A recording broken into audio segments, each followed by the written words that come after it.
בכמה דקות הקרובות אני הולך לספר סיפור אישי, אבל קצת שונה. לסיפור האישי שלי אין סוף. את הסוף יקבע כל אחד ואחד שישמע את הסרטון הזה. לפני חודש וחצי זכיתי להכניס את ביתי הבכורה תחת חופה, אבל לצערי הרב הגיע לחתונה הזאת אורח שלא הוזמן. לאורח הזה קוראים מלאך המוות. תוך כדי ריקודים בחתונה אני קורא לבן שלי, נחמן בוא לרקוד. אומר לי, אבא אני לא יכול, כואב לי הראש. אני אומר לו, נחמן בוא, אבא יש לי קצת היום כאבי ראש. יום למחרת עובר האירוע, נחמן מתלונן על כאבי ראש, אני מתרץ לו, נחמן אתה עייף, נחמן אתה מתרגש, אודל עזבה את הבית, טבעי. כך ביום השני, שלישי, ביום הרביעי החלטנו לקחת את נחמן לרופא על הבוקר. אנחנו לוקחים אותו והרופא אומר, יכול להיות מיגרנה, אולי אם נרחיב את הבדיקות נעשה לו בדיקת עיניים. אנחנו לוקחים אותו לבדיקת עיניים, הכל יוצא תקין. אני אומר לאשתי, אשתי היקרה, עשיתי את המוטל עליי, אני הולך לעבודה. נחמן נשאר עם אשתי בבית, ובשעה 3:15 הסרט מתחיל. אשתי מתקשרת אליי בשעה 3:15, אהרון, איפה אתה? אני לוקחת את נחמן לבית חולים. אומר לה, אשתי, איזה בית חולים? על מה את מדברת? היא אומרת לי, נחמן גרר את הרגל. נחמן מגיע לבית חולים, הכל רגוע, הכל נפלא, ותוך כדי שנחמן עושה בדיקות רגילות, נחמן פתאום מאבד את הדיבור שלו. הוא בא ואומר לנו, אבא, כואב לי אגה, ולא יוצא לו שום דיבור.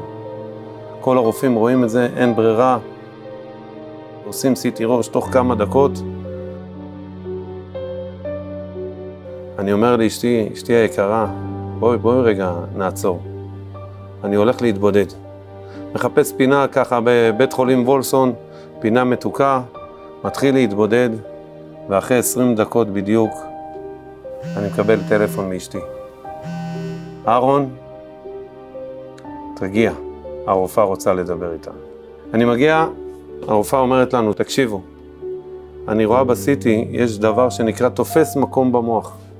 תופס מקום במוח זה בלשון נקייה, אני רואה גידול גדול. אני מבקשת מכם, אין הרבה זמן, כל דקה חשובה. אמבולנס כבר מחכה עם רופא לבית חולים איכילוב. לא מצליחים להקל, אני ואשתי, הדמעות מתחילות. מה? הדבר הנורא מכל מגיע למשפחתנו, גם אלינו. לא עובר 5 דקות, אין הרבה זמן. הרופא אומר לנו, בבקשה, בואו נזדרז. אנחנו מזדרזים, תוך כמה דקות נחמן בתוך האמבולנס, עם רופאים, מנשימים אותו, לא מבינים מה קורה. עוד לא עבר כמה דקות, אני נכנסתי לתוך צונמי, אבל יש בעיה אחת, אני בלי מצופים. מגיעים לבית חולים, ונחמן מדרדר.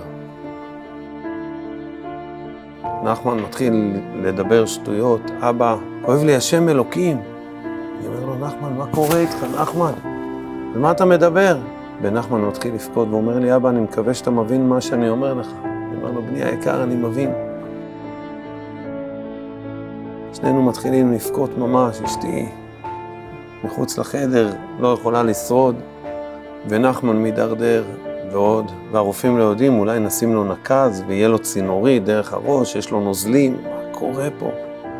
MRI ראשון מגיע, קורא לנו הפרופסור בבית חולים איכילוב, אומר לנו, תקשיבו, לנחמן באמת יש דבר שנקרא תופס מקום במוח, ככל הנראה שזה גידול ממאיר, עצבני ביותר, בסוגריים יש לו מפלצת בתוך הראש, רק יש בעיה עם המפלצת הזאת. את המפלצת הזאת אין יד בשר ודם יכולה לגעת. אני אומר לנו, מה זה אומר? אני מתחיל להתניע את התעוררות התקווה והאמונה. ואני אומר לו, כמה יש בעולם שניצלו מהדבר הזה? והוא אומר לי, 0 תוצאות.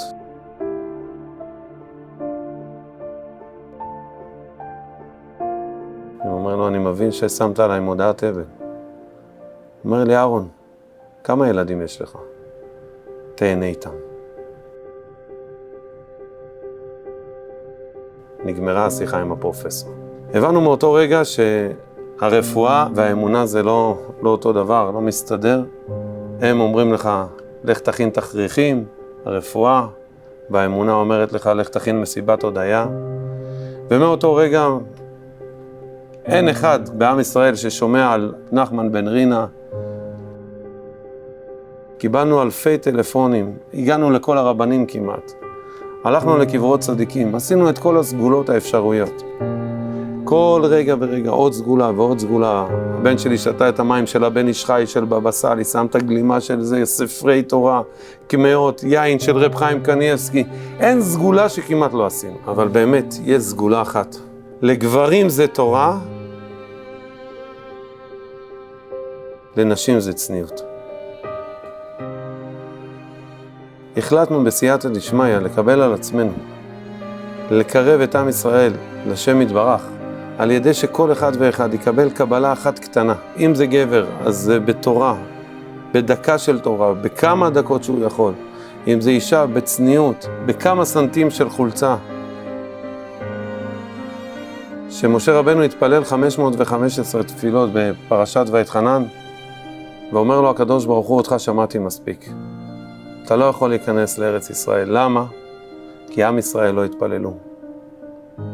גם כאן אנחנו צריכים את כל אחד ואחד, כל אחת ואחת שתעזור לבן שלי. כל קבלה קטנה, בטוח זה רפואה. אבל יש כלל. הכלל אומר שאדם שקנה חולצה ורוצה להחליף, אומרת לו המוכרת, ואת הקבלה, אם הוא לא הביא קבלה אפשר להחליף. בשביל להחליף את מה שיש לבן שלי בראש, אנחנו נצטרכים לקבלות. אני יודע שהיום יש תוכנית בטלוויזיה שנקראת המרוץ למיליון. אבל יש תפילה של אחד מהצדיקים, הם רצים והם רצים. גם אנחנו קראנו לתוכנית הזאת המרוץ למיליון, למצוות. לכן אנחנו צריכים את כל אחד ואחת, שיקבלו על עצמם קבלה קטנה, וישלחו הודעה בוואטסאפ המופיע פה למטה, או הודעת SMS, וירשמו את השם שלהם, את הקבלה שהם קיבלו. ובסייעתא דשמיא אנחנו מבטיחים כל גדולי ישראל ומשפיעים יברכו את כולם בכל הישועות. אני מתחנן בעד כל חולי עמו ישראל, ובתוכם נחמן בן רינה. כל אחד שיעשה אפילו שינוי קטן. תורה, מצוות, התחזקות, וכולם מתפעלים עליו. נחמן בן רינה. רוצים שהוא יישאר איתנו, ילד המתוק הזה. נשים יקרות, אתם לא יודעות מה הקבלה אחת, מה 10 סנטימטר בחצאית, מה הרוחב של חולצה, מה גרב שיכולה לעשות להצלת הילד הזה. תקבל את הקבלות האלה, רבותיי, ונפרסם את זה גם לאחרים. נעשה בשמיים רעש גדול מאוד מאוד. נחמן בן רינה, תרבית בריא ושלם, ורמחי ורב ישראל ושסד גידיו. תתברכו ממון הברכות בשפע ברכה והצלחה, וכל אשר תפנו תשכילו ותצליחו. הקדוש ברוך הוא יחזק ויצמיד בריאות כל עם ישראל כולם, תזכו לראות כולכם, שיחו את כל הצלחה להצלחם היקרים. בזכות זה הקדוש ברוך הוא ירפא את הילד המתוק הזה, נחמן בן רינה, ברפואה וחיים, באריכות ימים, שיהיה שועות ונחמות. להאמין שהקבלה הזאת יכולה להפוך את הגזרה, שגם כשהרופאים מרימים ידיים, אנחנו לא מרימים ידיים, אנחנו מאמינים שאלוקים גדול מעל הכל. ברכה והצלחה, נחמן בן רינה. הסוף תלוי בכם. אם יהיה הרבה קבלות, אני בטוח ומשוכנע שנחמן, הבן שלי, יהיה לו רפואה. כל מי שיקבל, שיראה שפע, הצלחה בכל מעשה ידיו, כל מי שצריך שלום בית יקבל, כל מי שצריך זיווג הגון, פרנסה עד אליו, שמחה ואמונה, התקשרות לצדיקי אמת, ולראות בעיניו את משיח צדקנו. אמן.